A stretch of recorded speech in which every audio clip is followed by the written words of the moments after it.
So I see this all the time. Someone will bring a bike into the shop and say their battery is dead, their motor is dead. Odds are it's the controller.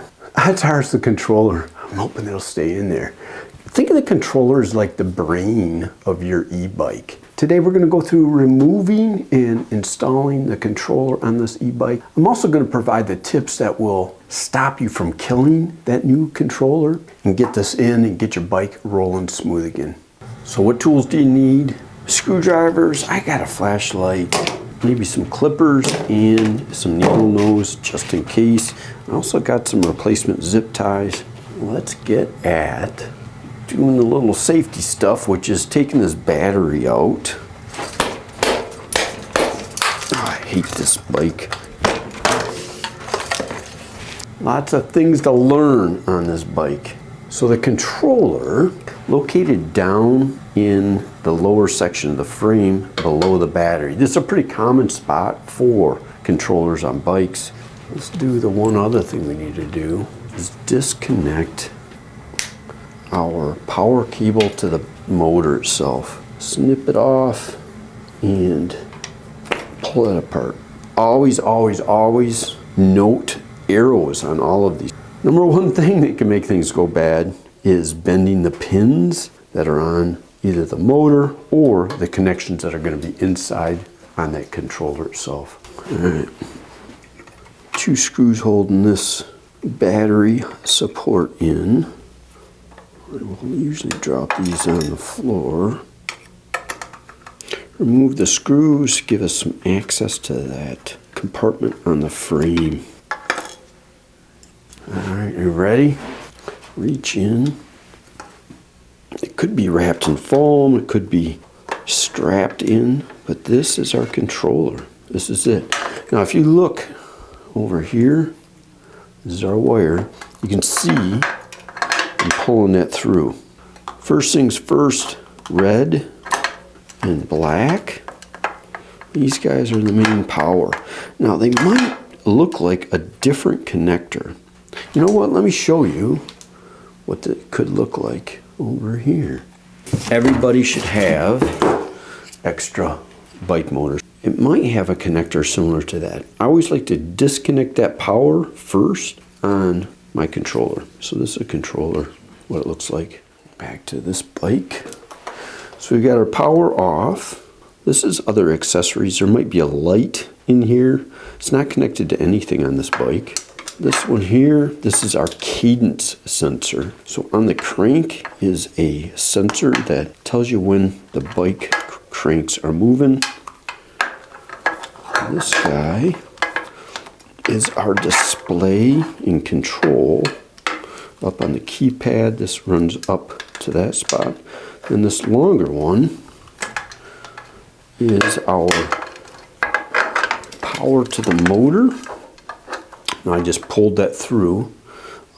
Power to our motor and the sensors on the motor itself for the Moffett. So once you get this out, what I always like to do, get the model number, right? Go to the manufacturer. So this is an Aventon. Go to the manufacturer and buy another unit.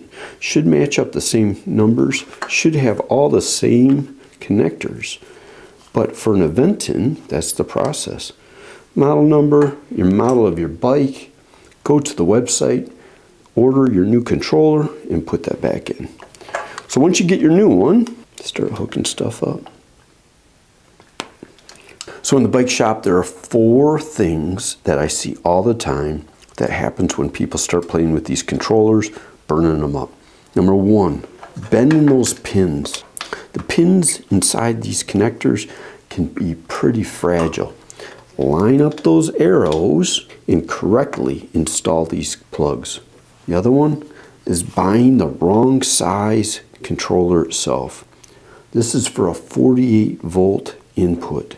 If I was to buy a controller with a 36 volt input, this guy would fry immediately. The other thing that can happen is mismatching the colors.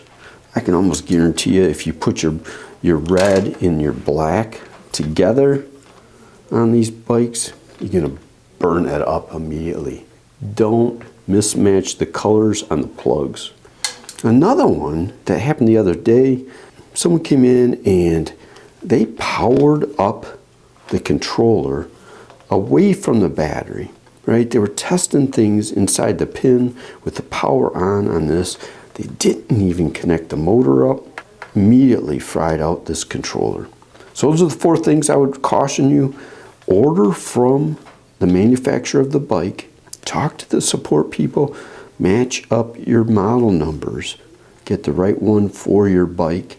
Odds are you'll be in good shape. Let's get this thing back together.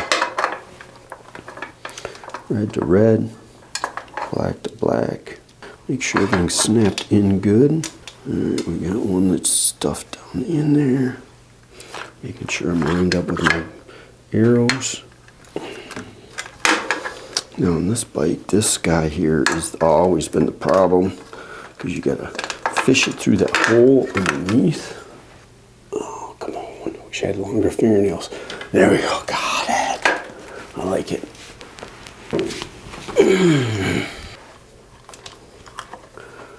With this guy, it's literally just a matter of sliding the controller in until I get past that edge.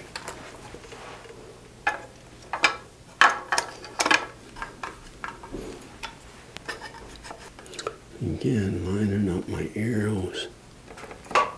Don't skip this zip tying part. If that wire starts rubbing on the tire, it's only going to take a couple minutes for that to braid all the way through. I can almost guarantee you that's going to short it out. A little snipping.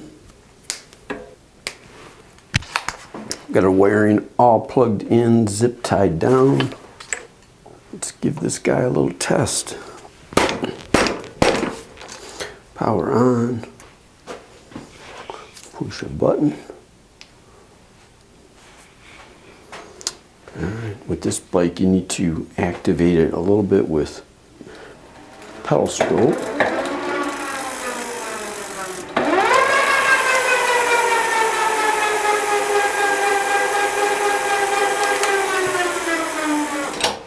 There we go. That's swapping out the controller on an e-bike and not messing it up. If you can, I'd love it if you subscribed. I'm going to be having a series of comfort upgrades to e-bikes so you can sit on the saddle for hours and enjoy the scenery as you're pedaling along. Stay tuned. Thanks.